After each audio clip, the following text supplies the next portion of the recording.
ദൈവനാമത്തിന് മഹത്വമുണ്ടാകട്ടെ. ആവർത്തന പുസ്തകം 28:2-3 വാക്യങ്ങൾ.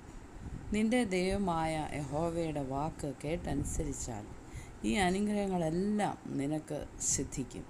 പട്ടണത്തിൽ നീ അനുഗ്രഹിക്കപ്പെടും, വയലിൽ നീ അനുഗ്രഹിക്കപ്പെടും. ഈ വചനങ്ങളാൽ ഇന്നത്തെ ദിവസം ദൈവം തമ്പുരാൻ നമ്മൾക്കിവിടെ അവകാശമായി തന്നിരിക്കുന്ന സകലതിനെ സമൃദ്ധമായി അനുഗ്രഹിച്ച് കാക്കുമാറാകട്ടെ. ആമേൻ.